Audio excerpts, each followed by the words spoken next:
Hey ladies, what's up, what's up? It's your favorite boss babe, Carissa, and I have a question for you. How do you feel about failing?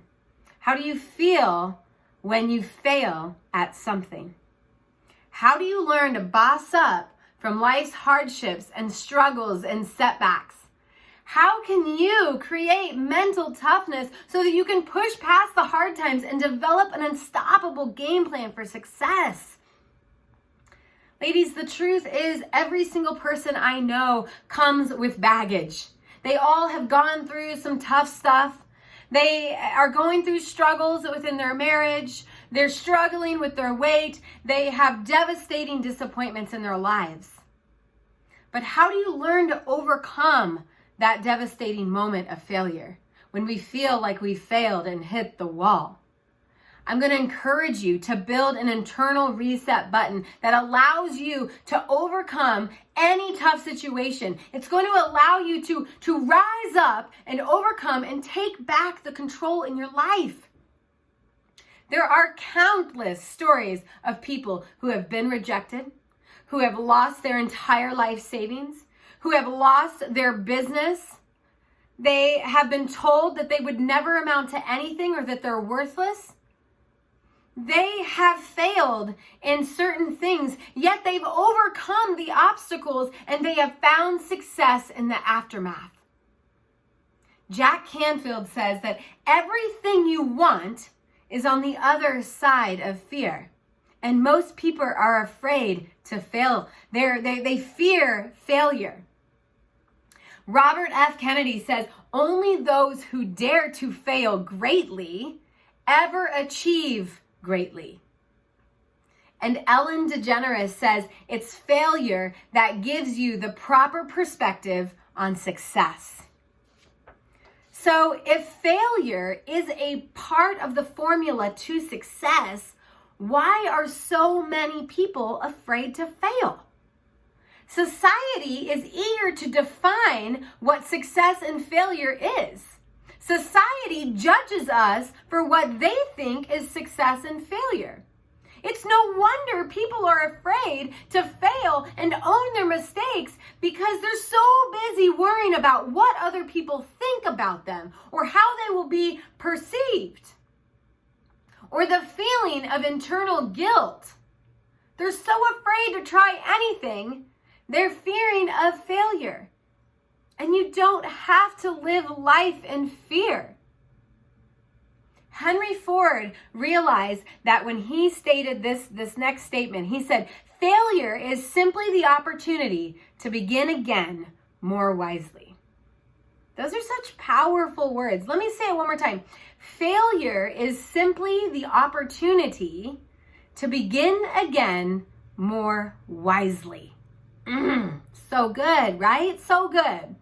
So I want to encourage you and remind you that failure is a part of living. That we need to learn that failure is okay. We need to accept that when we fail, we will be able to grow and learn and succeed. So here are 10 tips on transforming setbacks into successes. Number 1 is accept that failure is a part of the process. Understand that when you're trying to get to your dream or your goals, that you're going to fail maybe once, twice, 10 times, 100 times. Accept that it's a part of your journey. Number 2, don't play the blame game. Don't run and hide from your mistakes, but instead own them, right? Take responsibility for your actions, your mistakes, your fails. So many people want to blame other people when they make a mistake or when they fail. I didn't reach my goal because of X, Y, and Z. No, you didn't reach your goal because you allowed that to that mindset to sink in. Like, it's okay, Johnny didn't do his part, so I can't do my part. No, take responsibility for your own actions, for your own life. Number 3 is that I want you to create a mindset that sees every setback, every hardship, every tough moment in life as a lesson, as an opportunity to learn something. That simple reframe, you guys, that will help your mind say, okay, we're going through this tough time. COVID's a tough time. What can we learn? What can we change? Where can we pivot? How can we come back stronger and more powerful than ever? Number 4 is to choose to stay positive and hopeful, even during a devastating disappointment. You guys, creating a mindset full of gratitude and appreciation and positivity is crucial for getting you through any tough time.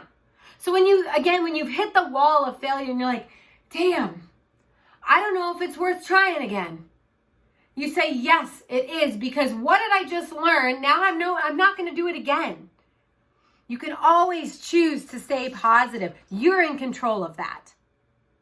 Number 5 is that you can accept that you are a human, right? And humans make mistakes. I've even known like technology and computers to make mistakes. So as humans, it's totally acceptable if you make a mistake. It's okay. I'm giving you permission to make a mistake. It's called being a human.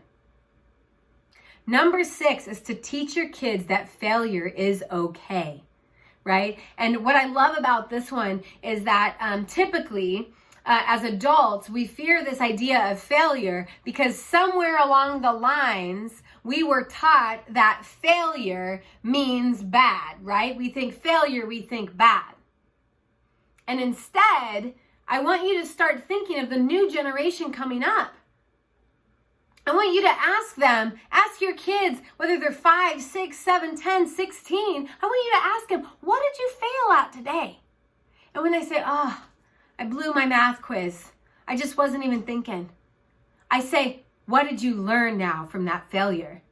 And they can say, well, I probably should have prepared a little bit more, or I should have had my book with me, whatever it is, but they can start to recognize and take responsibility for all of their actions.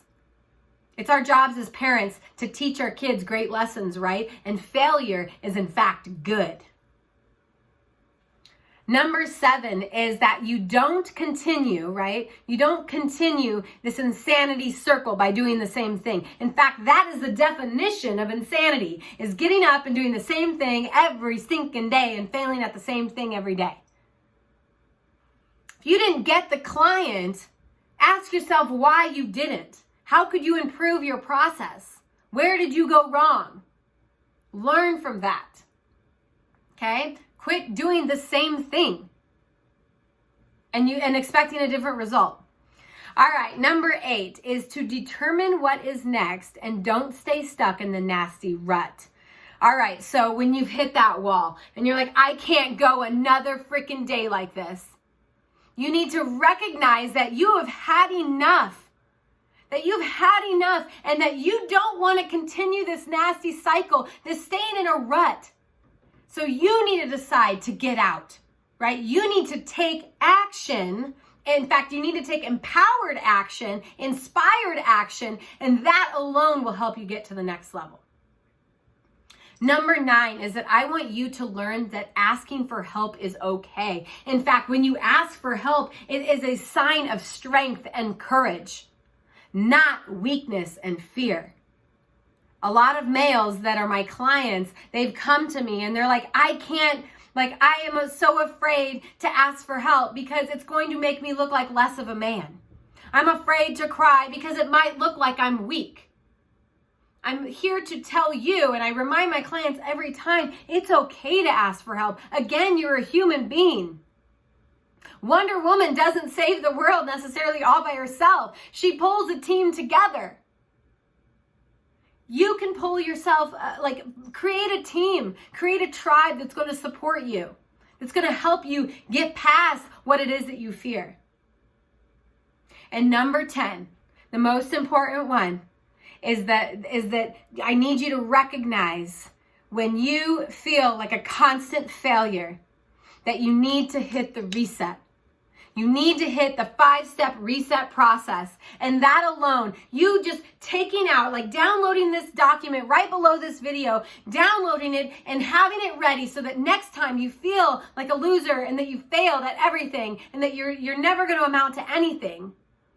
I want you to hit the reset, fill out that document, and go from there. because that 5-step signature process that I do, that I have helped literally myself get out of tough situations, is going to help you too. So take time to hit the reset if you're going through something tough right now. Ladies, guys, gentlemen, business boss babes, whatever you are, whoever you are, I hope you enjoyed today's content all about failure. Remember, when it comes to failure, you can learn from it, you can grow from it, and you can create opportunities with it. I love you guys. Stay thriving.